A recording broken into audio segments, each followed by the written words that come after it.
I like you must have a business card. Well, yes, I do. Thank you. You do? At 13, you have your own business card. Okay, that's a nice start. I'll get in touch with you later. Sure. What do you do? Well, mainly, I like to call myself a software and cognitive developer because I love developing with cognitive computing and artificial intelligence. I'm an algorithmist. I love working with, designing, and implementing algorithms. I'm a keynote and TEDx speaker. I'm an author. I've written a book, and I'm working on another one about IBM Watson. And, of course, I'm also an IBM champion for cloud and honorary IBM cloud advisor. Where did Hang I on go a second. wrong? Someone just get me a flannel countdown. Do you go to school? Well, I'm currently homeschooled in grade 8, going to grade 9 now. Wow. Okay, so you're bright. Artificial intelligence, it's taking over the world. Is that fair to say? Well, you see, that's actually one thing that I believe a lot of people have, the sort of misconception that artificial intelligence is this technology that was made to replace humans at really everything we do, whether it be, our jobs or whatever we do at home every day. But really what I believe is that artificial intelligence was developed and is continuing to be developed for the sole purpose of really augmenting our life and amplifying our skills or capabilities and what we can do every day. But what about when the computers actually learn that they're better than us? Well, you see, that's sort of called a singularity of artificial intelligence, at which point artificial intelligence has surpassed human intelligence to the point that we cannot control it.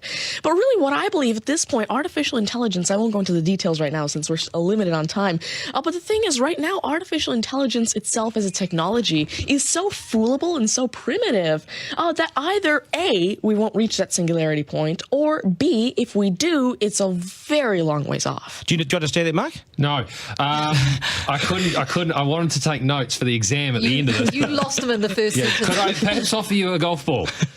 There you go. Thank you Yeah. very much. You do this you. YouTube channel, which you teach people. What is that all about, and who is your target audience? Yeah, sure. Now, I actually have a YouTube channel called Tanmay Teaches that I've been running for around 6 years now, and it has over 144 videos and now 22,000 subscribers. And so on it, I love to teach about computing, really programming, these algorithms that I develop, machine learning especially, math, science, and especially technologies like IBM Watson. Because, of course, I like to share my knowledge because I realize that there's this lack of resources for people to learn about technologies like AI, which is why I absolutely love sharing my knowledge through, of course, these YouTube videos, the books that I'm authoring, the keynotes that I have, and really Watson comes in here in such a great way because Watson allows me... What's Watson?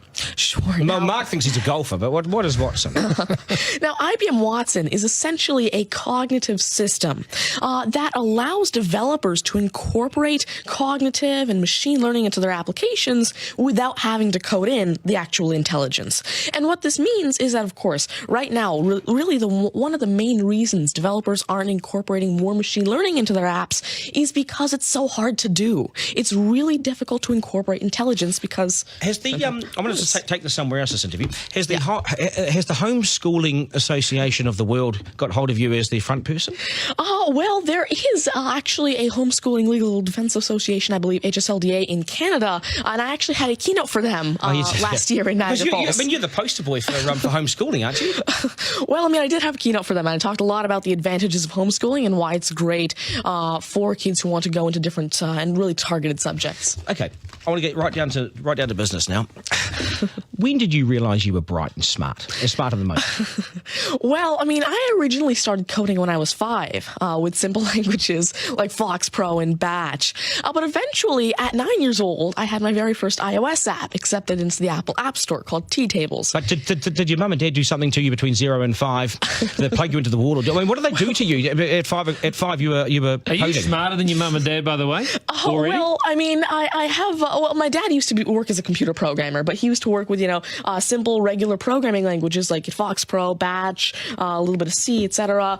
But you see, now I'm really interested in artificial intelligence and how it can actually be implemented on all these different platforms. You'd be a create nightmare to intelligent teach. apps. You'd be an absolute nightmare to teach, wouldn't you? Because you'll be smarter than the lecturers. You would I be. never ever want to get in an argument with you, ever.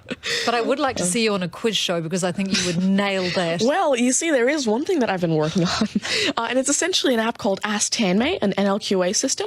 And so essentially, it's a system that can take your natural language questions and answer them for you using Watson and artificial intelligence. And actually, the original reason why I made Ask Tanmay, there's an Indian version of the Who Wants to Be a Millionaire show called KBC, which I originally wanted Ask Tanmay to play. So that actually ties in quite a bit with what I wanted to do. It's nice to see you. Do you get because you're homeschooled? You wouldn't go to school dances and things like that, would you? School socials and things. Do you get Oh well, I actually used to be regularly schooled until grade 6. Right. Then I became homeschooled, and so of course I still do have my This is friends still from a school. victory for public schools. Take that golf ball Yep.